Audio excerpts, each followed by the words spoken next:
Hey everyone, Connie here, and welcome to my review for Marvel's What If Episode 7. Um, so I'm probably not going to talk too much about this one, as much as other ones. Um, because if I'm being honest, this was easily the weakest episode in this series so far. It's not even close. From some legitimate issues that just make no sense and do not work, to just not being that fun and enjoyable, even though that's literally what it's trying to be and it just fails at it. To the fact that its entire premise is dumb. It's just not a good premise. It's okay, so the what if episode, and we will be talking about spoilers, obviously. So letting you know spoilers will begin in three, two, one, now. So, what if episode 7 is what if Thor was an only child? And if that title sounds as underwhelming to you as it does to me, that's nothing to how underwhelming the entire episode was. Thor is an odd character in the MCU because in the first two Thor movies and in the Avengers and whatnot, Thor had a comedic side to him, but was never a comedic character, if you know what I mean. He felt like a legitimate character who just had comedy as part of him, but starting in Thor uh, 3, um, Thor Ragnarok, that's what it's called, they just tried to imitate Guardians of the Galaxy by making it entirely comedy based, and it did not work. I've talked about before how I don't like Thor Ragnarok, and I'm not a huge fan of Guardians of the Galaxy, and it's because it relies too heavily on the comedy and just doesn't even do that right. It's not funny, it's not entertaining, and it doesn't work for me. Um, and this What If episode had that kind of tone to it, but I can't believe I'm saying this, but it had even less quality. Like it was actually worse in terms of how it handled that tone. So the entire idea is Thor is an only child because his father never adopted, you could say, basically, Loki as a baby. Loki was returned to the Ice Giants. The Asgardians and Ice Giants formed a peaceful relationship. And so things changed because of it. Because Loki was never in Thor's life, he just became an uncontrollable party guy. And one day after his father goes into the Odin sleep and Frigga is away to meet with friends, Thor and his friends head down to Earth and just start this massive worldwide party, basically, that involves him teleporting in or something. I don't know if he's teleporting them in or if they're just for some strange fucking reason arriving. But all these other characters from all these other parts of the MCU, like you see Howard the Duck, you see the Grandmaster, you see Yondu, Mantis, Drax, the Skrulls, and it's like I think the implication is supposed to be that because of Thor becoming this party dude and partying on all these worlds, he's made all these different friends and alliances, and now they're coming to Earth to party with him. But it just comes across as really confusing and like illogical. Like it makes no sense, the selection of characters that are there. And pretty much none of them, by the way, have any impact on the story. They could completely have cut out all of these other characters who came in, and it would literally do nothing to the story. The only characters that matter are Thor, to a lesser degree Loki, because Loki is still in this as an ice giant. So we actually kind of get to see Ice Giant Loki, which is something a lot of people did want to see. But you have Darcy and Jane Foster, who are in this still.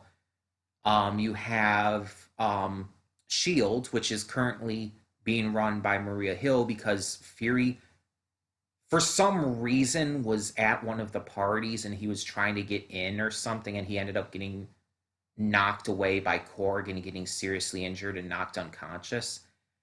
But the fact that Fury was there and the way he was going about it just seemed completely out of character for him. So I don't know. I don't get it. But Maria Hill's in charge of Shield temporarily. Captain Marvel, she's in it. She has a big role to play, and I guess Frigga you could consider too as a major character. But everyone else you see is pretty much pointless. You could take them all out and it wouldn't change a thing. It's just it just felt like they were trying to do fan service by bringing in all these characters, and it just felt so out of place and so poorly handled. So Thor's partying is getting out of control to where he and the others are like destroying national landmarks and stuff. So uh, Shield summons Captain Marvel. There's a fight between Captain Marvel and Thor. It ends in basically Thor winning, although only because Carol is holding back. She's not using the full force of her power because there's other people around. It's too dangerous.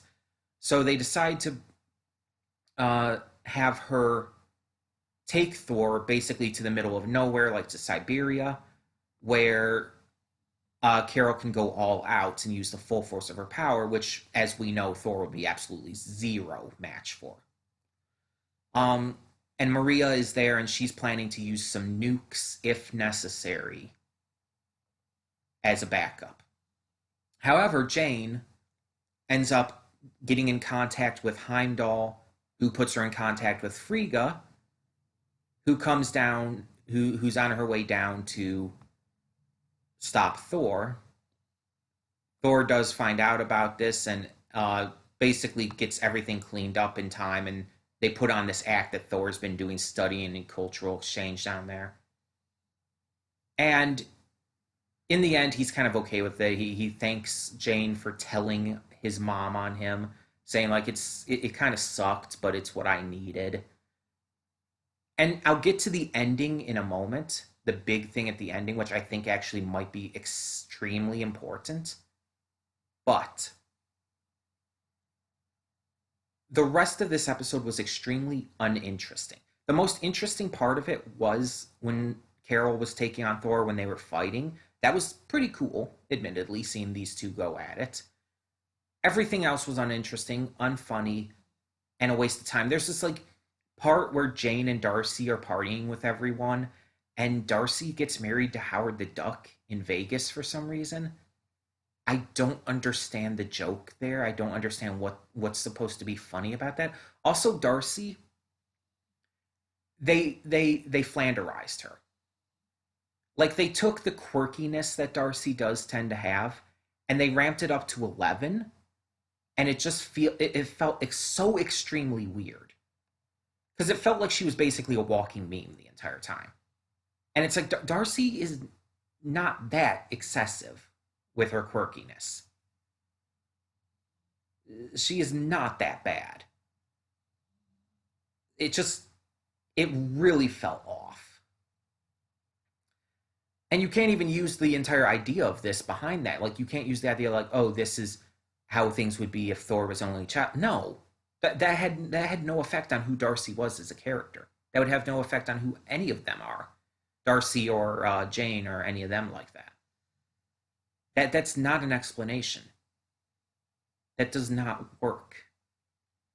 The comedy elements in this just they felt like Thor Ragnarok or Guardians of the Galaxy level comedy, which in my opinion just does not work. It is not good comedy. It is stupid.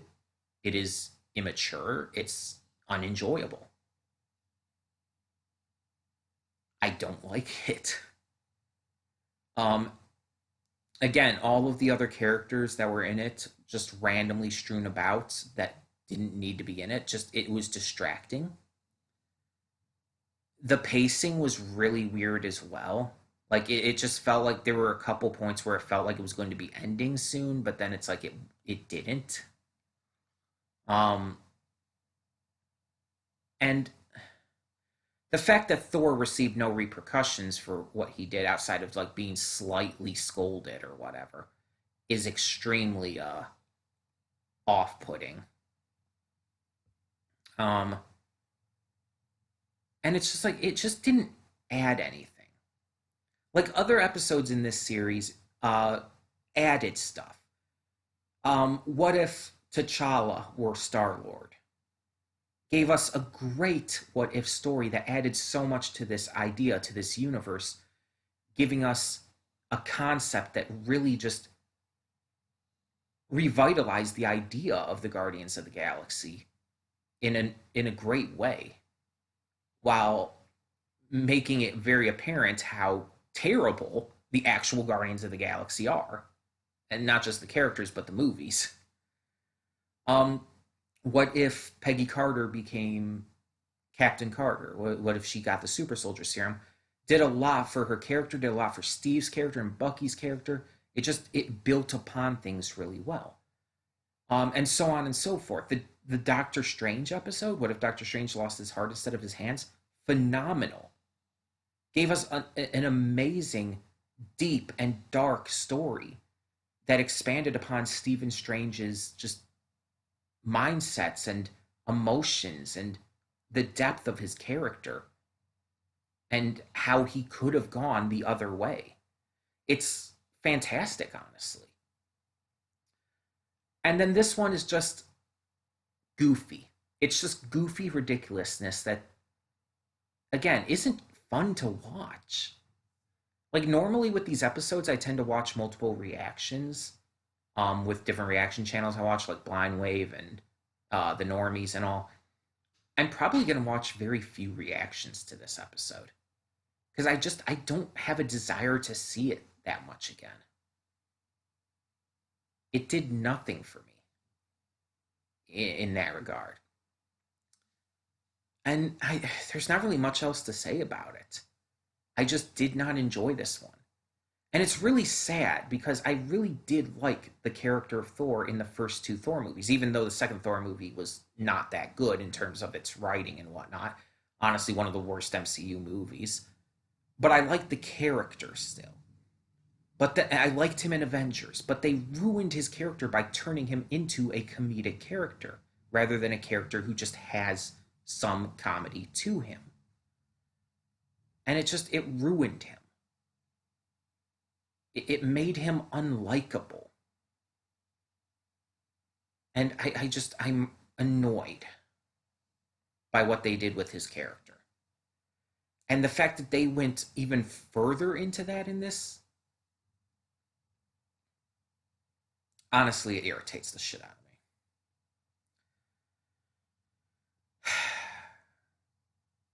Though it was cool hearing Clancy Brown as Surtur, um, just being a goofball. Clancy Brown is fun. I like Clancy Brown. But let's talk about the ending because that's the only thing that was actually good about this episode and interesting. And it was like literally like what, 5 seconds? Maybe 10. So at the very end, after Thor has asked out Jane Foster to go to a unicorn planet, I guess, which sounds fun, admittedly. Um, we see a portal open up, and out walks some kind of amalgamation of Ultron and Vision with all of the Infinity Stones. And that's wild enough because like other episodes have had like some kind of big villain or some kind of big thing at the end, um, such as the what if T'Challa were Star Lord? At the end, we see Peter Quill visited by Ego, the Living Planet, his father. So there's still that, but what makes this more interesting and what makes this what gets the theories going in my head is the way the watcher responded. If you watch those last few seconds of the episode, the watcher is closing the episode out. And then all of a sudden this happens and the watcher's like, "Wait, what?" He is surprised. He actively shows surprise. This was not expected. This was not anticipated. This is not supposed to happen. That is exactly what that came across as.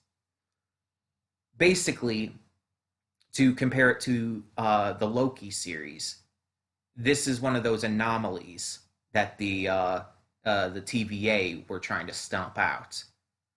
I forgot exactly what they were called. Um, but this is one of those anomalies that isn't supposed to happen in this timeline. So this Vision Ultron amalgamation with all of the Infinity Stones comes through. What does that mean? There's quite a lot of theories I could think about for this.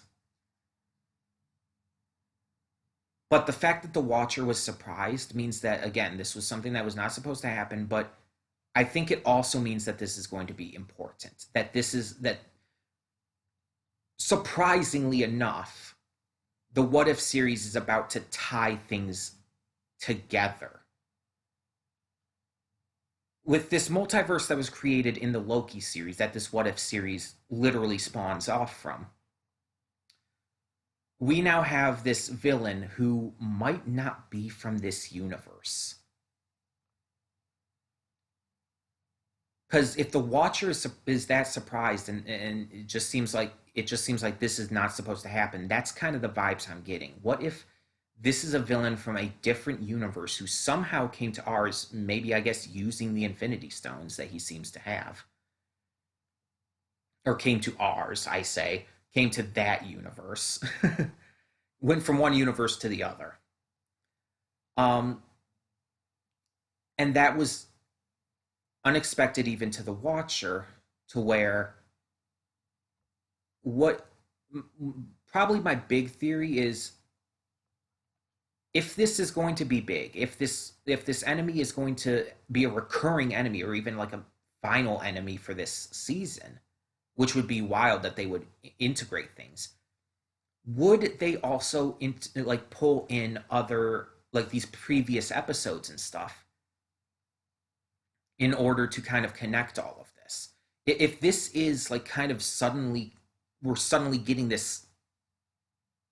plot this overarching plot to this series that's normally an anthology, that's normally just this episodic thing, if we're suddenly getting this like ongoing final story to close out the season, what's that going to mean? This guy is clearly meant to be seen as a villain. That much is blatantly obvious. So are we going to get heroes to face him? And if so, does that mean the heroes we're going to get are going to be the ones we've seen throughout this season? The ones who, in every one of these episodes, who have been kind of either the focus or the last ones, in like the case of the zombie one, the last ones surviving? Are these heroes going to all come together to take on this final enemy? And if so, what's that going to mean? There's going to be so many questions with that. That's the only thing. That's the big thing I can think of, though, because again, this ending implies that this is going to be big and that is going to continue. This is not implied to be a one episode thing. This is very heavily implied to be more important than that, just solely based on the Watcher's reaction. If this ends up being a one episode thing and it just doesn't come back, that would make absolutely no sense and it would just actively hurt this episode even further. because that everything about that moment in this episode at the very end implied this would come back, that it would be big going forward. Now, I could imagine the next episode maybe not touching on that at first, but then suddenly this guy comes into that universe too, and it's like everything's just kind of getting fucked up. That would actually that I could be fine with if they did that again in the next episode or whatnot. But I don't know. I guess we're gonna have to see how it goes. But as for the main portion of this episode, as for the majority of this actual episode, um, what if Thor were only child? The majority of the episode was not good. It was bad, even. But if this was just kind of a lighter episode to bridge us into what's to come, I could maybe forgive it a tiny bit for that. If what's to come is good, like really good, like really fucking damn good. But as it is, this was the weakest episode of the series so far, and by a long shot, by like a lot. Like it's not even close. Like the Marvel Zombies episode, which was not that great either, which didn't understand zombies at all, or a lot of the MCU even, and just was not that good. Even that was better than this by a long shot. Um, but again, we just kind of have to see where this big thing at the end goes. But that's kind of the one thing that's really making me interested in seeing some people's reactions. So maybe I'll only check out a couple full reactions that people post, and the rest of them I'll just check out their thoughts on the very end, like the very final moments. Maybe that's what I'll do. But either way, tell me in the comments below, what did you think of this episode of Marvel's What If? And thank you so much for tuning in. For now, I'm Connie and I'm signing off. See y'all next time.